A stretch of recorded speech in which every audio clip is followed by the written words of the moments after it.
Isambuzi timu iko nafasi ya 7 kwenye ligi kuu ya wanawake. Unatuambia hali ya ndani ya kikosi kwa sasa ikoje?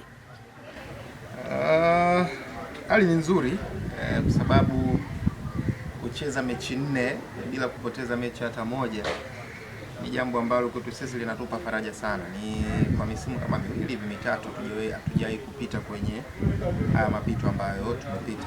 Yaani unashinda mechi 3 ugenini, mechi moja dhidi ya JKT ukiwa nyumbani unapata sare. Nafikiri ni jambo ambalo kwa muda mrefu tulikuwa tunatamani litokee, kwa sasa linatokea na kimsingi linatupa faraja na linatuonyesha kwamba tupo kwenye dira yetu ambayo kwa muda mrefu tulikuwa tunatamani kuwa, kwa maana kuiona Fountain Gate yenye consistency, Fountain Gate ambayo ina uchu, Fountain Gate ambayo ina uwezo wa kushinda mchezo wowote na kwenye uwanja wowote. Kwa hiyo kuwa kwenye nafasi ya 4 ni kielelezo ama ushahidi tosha wa kuonyesha kwamba tupo kwenye dira sahihi, dira ambayo kwa muda mrefu tulikuwa tunatamani tuwe. Kumpoteza coach Noah Kanyaga ilikuwa ni pigo kubwa.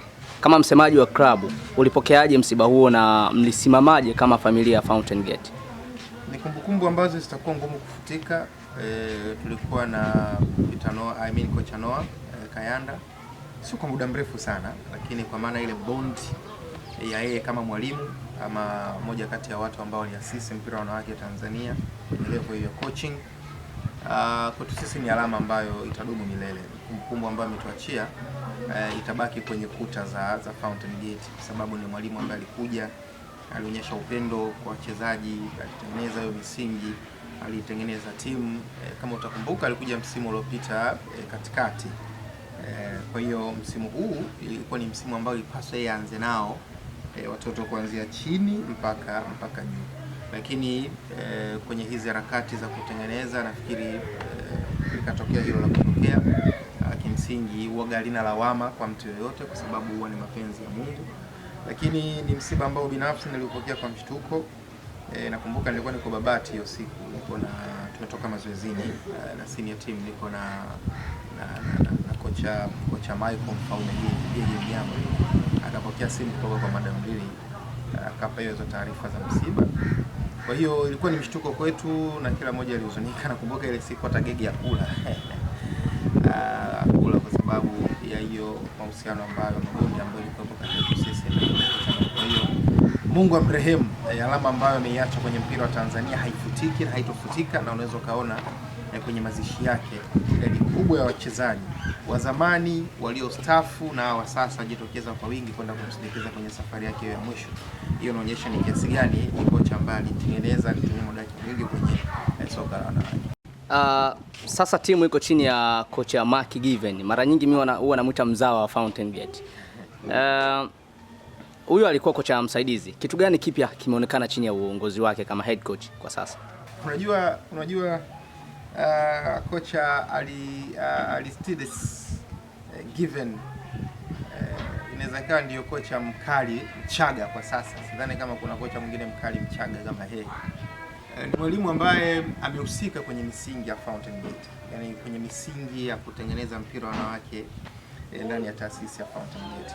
Kwa hiyo hiyo anaonekana kwenye macho ya Tanzania, au haonekani kama ambavyo alikuwa haonekani zamani, lakini mwalimu ambaye amekuwa akihusika kwa asilimia kubwa kwenye soka la wanawake. Kwa ile misingi ile filosofi yake, kufahamu na kutambua Fountain Gate inataka nini, nadhani ndio hiki ambacho sasa hivi anakionyesha kwenye timu yetu baada ya kuwa head coach, baada ya kupita muda mrefu hajakaa kwenye hiyo nafasi. Kwa hiyo binafsi sina shaka naye, kwa sababu unajua uwezo wake. Mimi huwa namuita Master Given kwa sababu ni mwalimu ambaye anajua kutengeneza, anajua kuishi na hawa mabinti, na anafahamu taasisi ama Fountain Gate inahitaji kitu gani. Kwa hiyo mateso yataendelea kwa sababu tuko na mwalimu ambaye anafahamu ya timu inataka nini, anawajua wale watoto, kwa sababu 60% ya watoto ambao kwa sasa hivi kwenye timu yetu ni watoto ambao amewatengeneza yeye, akina Mary Siame au akina Vaga, kina Manka, wote hao wamepita kwenye msingi wake yeye kazi coach, kuanzia kwenye development phase mpaka hivi sasa hapo kwenye hiyo level. Lakini nisahau kama Mark Given huru ya kocha ambaye alitengeneza timu ambayo ilikwenda kuchukua kombe la Afrika kwenye ngazi ya shule kule Afrika Kusini. Kwa hiyo Umezunguka na timu mara kadhaa, nimekuona licha ya kuwa ni afisa habari wa senior team, lakini umekuwa ukishare ile love na wachezaji wa timu ya Fountain Gate Princess. Umezunguka na timu wachezaji, hali yao kiakili, kiushindani baada ya mabadiliko hayo imekaaje? Iko vizuri sana, hali yao ya kiakili, saikolojia yao iko vizuri, kwa sababu wanafahamu timu inataka nini. Sisi kama viongozi tunahitaji nini kutoka kwao. Uzuri wako na mwalimu ambaye wanamfahamu, mwalimu ambaye wamemzoea kama rafiki kwao. Kwa hiyo kwa kiasi kikubwa sana inasaidia sisi kuyapata mafanikio ambayo tuko nayo hivi sasa. Kwa hiyo kuna challenge kubwa baada ya Noah kuondoka, even akatake over pale as head coach. Kwa hiyo hakujawa na changamoto kubwa kwenye hiyo transformation, kwa sababu ni mwalimu ambaye yuko pale na anafahamu. Kwa hiyo kila kitu kiko sana, ndio maana unaweza kuona timu inacheza vizuri, maelewano ni mazuri, furaha ipo ndani ya timu na kila kitu kinakwenda sawa. Wachezaji chipukizi ni wengi ndani ya kikosi cha Fountain Gate Princess. Hapo unamzungumzia Winfrida Charles, Helena Hamisi, unamzungumzia hata Mary Siame pia. Unadhani ama je, mna mkakati gani wa kuwalea na kuwajenga kuwa nyota wa kesho? Ukishaona binti amekuja kwenye level ya Premier League, maana yake sasa uko kwenye level ya ushindani, sio level ya development tena. Hata kama anakuwa yuko kwenye ni binti mdogo, huwa tunawaita chipukizi kwa sababu ndio kwanza anaingia kwenye hiyo level ya ushindani. Sisi as a Fountain Gate nadhani sio hadithi na sio story mpya, yani kwenye kuwalea hawa mabinti na kuendeleza na kuwafikisha pale kwenye level ya ushindani sio hadithi kwetu. Nadhani sasa ni muda wao, kina Helena, kina Winfrida, kuonyesha kipaji chao, kuionyesha dunia kwamba wao ni wachezaji wa daraja gani. Lakini kwenye hao wengine ambao wako huko chini bado, kina Maria Josela, kina nani ambao bado hajapata nafasi ya kucheza kwenye level of competition, ni chachu pia kwao kuonyesha kwamba okay, kumbe inawezekana hata sisi kufika kwenye ile level. Kwa mabinti wadogo ni wengi, na ndio hao ambao wametufanya mpaka sasa kwa nafasi ya 4 na alama zetu 15. Ndio hao waliotufanya sisi tumewabonda Mashujaa kwao, tumewabonda Bilo kwao, tumewabonda Siasia kwao. Tumepata alama moja kwenye mgongo wa JKT pamoja na wengine wengi ambao walipitia mateso hata kama walishinda kwenye hizo mechi. Kwa hiyo tutaendelea kuwa na juniors kwenye timu yetu kwa sababu ndio msingi wetu, na plani ni kuwa na 100% ya wachezaji wa Tanzania kama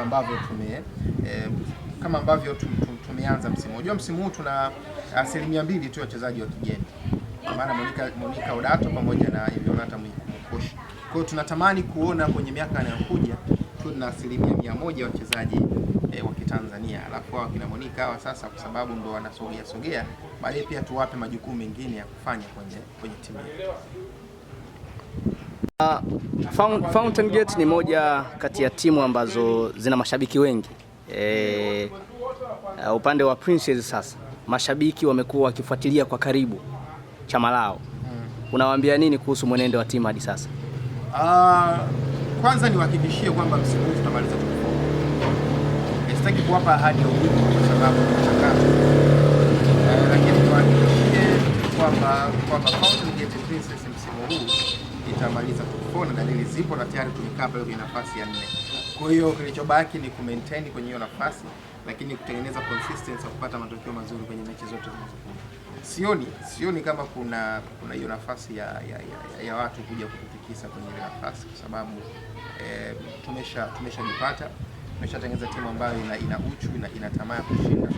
Tumeshatengeneza level, daraja fulani hivi, daraja ambalo ili uweze kulishusha basi uwe bora zaidi yetu, na sioni hiyo timu nyingine bora zaidi yetu kwenye zile timu ambazo kuanzia nafasi ya 5 kwenda chini. Kwa mashabiki watulie, waamini ya kwamba msimu huu nafasi ya 4, ya 3, ya pili, hata ya kwanza inawezekana, kwa sababu mpira ni mchezo wa kuchanga karata na ni marathon.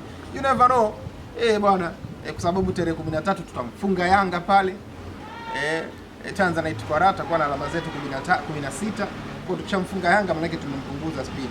Akikutana na wakubwa wenzake huko akimpasua, sisi nao wakubwa pia tukikutana nao kwa mbele tukiwapasua, maana yake ndo sisi tunapanda juu, wao wanashuka. Kwa hiyo ahadi ni hiyo kwamba tutaendelea kupata matokeo mazuri, na naamini tutapata matokeo mazuri na tutamaintain kwenye nafasi ambayo Ni mchezaji gani kwa sasa anaonekana kuwa kiongozi ndani ya uwanja na anaibeba timu kiutendaji?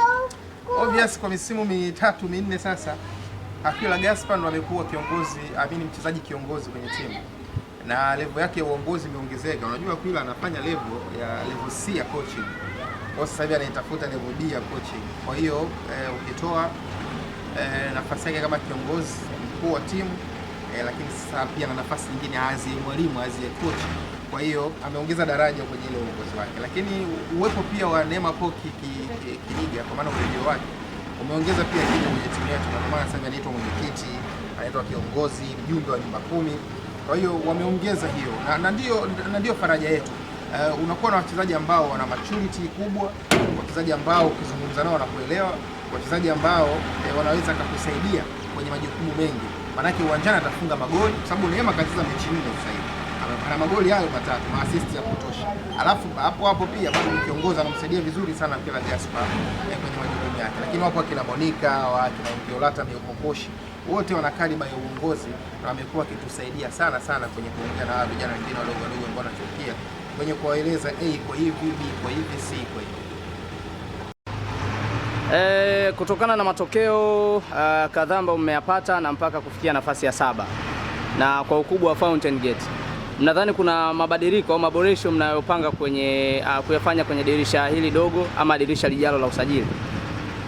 Tunatamani kufanya maboresho, lakini sasa hivi tunabaki kwenye mwalimu yeye anaona nini, na kwa tutafanya maboresho kidogo ambayo kimsingi yatatusaidia, na eneo ambalo naliona zaidi labda kidogo eneo la ulinzi. Tupata kitu kingine pale ndogo kweli pale nyuma pale sisi tumemaliza kazi. Kisa kuingilia majukumu kwa sababu wao ni majukumu ya mwalimu, yake akiandika ripoti yake basi viongozi wataifanyia kazi. Lakini timu ambayo tuko nayo ni timu ambayo inaweza kupata matokeo kwenye mechi zote ambazo zimebaki. Mwisho kwa kumalizia, Isambuzi kama afisa habari, ujumbe wako ni upi kwa mashabiki wa Fountain Gate Princess na wadau wa soka la wanawake Tanzania kama mfalme wa soka la wanawake pia? Ujumbe tu kusupport. Unajua moja ya kitu ambacho Salva mimi kinanihuzunisha sana ni kwamba mwitikio umepungua sana uwanjani. Hapa sasa nazungumzia ingine, usizungumzie timu yangu peke yake. Sioni ile hamasa kubwa ambayo ilikuwepo zamani. Sioni watu wakijitokeza kwa wingi uwanjani. Juzi imechezwa mechi ya dabi ya Kariakoo kwa uwanja wa Chamazi, lakini mechi inachezwa na kuna maeneo mengi bado yana magepu. Uwanja ambao unabeba watu 3,000, wanaingia watu 2,000, 2,300, 2,200. Wakati nakumbuka msimu mwaka juzi mechi ya dabi imechezwa kwa Mkapa, sawa, kwa Mkapa Simba na Yanga, watu 30,000 takriban waliingia kwenye ile mechi. Mechi ambayo inaisha 1-1. Huko anafunga kwa nafasi kwa shuti, na anaingia ndani. Anawasawazisha Yanga. Mechi ambayo ilikuwa imebeba watu wengi sana. Sasa hivi nashangaa tunaangalia big mechi juzi nyingine JKT na Simba. Uwanja ni mweupe. Kwa hiyo mimi nafikiri wa Tanzania tunapaswa turudi zama zetu zile za misimu mitatu nyuma iliyopita, kwamba unapocheza mpira wa kike basi na watu pia wewe. Lakini hata maafisa habari wa timu kubwa Simba, Yanga, JKT basi wajitahidi pia kuhamasisha, kwa sababu hizi pia ni timu zao. Unajua zamani, mfano hiyo misimu ile mitatu ambayo ninazungumzia, timu ya hamasa ambayo ilikuwa inajitokeza kwenye hizi mechi kubwa za Simba na Yanga, basi hizo unaziona zinabadilika, zinakwenda pia kwenye hizi mechi za wanawake. Wala Simba bado wamebaki kwenye ile timu yao ya hamasa ambayo inajitokeza kwenye kila mechi zote za Simba Queens. Kwa hiyo tujitokeze kwa wingi, lakini kwa mashabiki wetu wa Fountain Gate ile kusapotiana, tukiwapa nguvu vijana, sisi tuna imani na nyinyi na nyinyi mna imani na sisi, basi tunaahidi tutawapa furaha na tutahakikisha tunafanya vizuri zaidi na kurudisha enzi zetu za kutawala, enzi zetu za kupasua watu kwenye mpira. Bwana Isambuzi hapa, king of new generation, king of women football. Niko Balozi TV, nimekuja kwa ndugu yangu, niko zetu mtaani kwetu huko Mbagala rangi 3. Nimekuja Balozi TV kuzungumza kidogo kuhusiana na women football. Bila shaka umeenjoy na endelea kuitazama Balozi TV.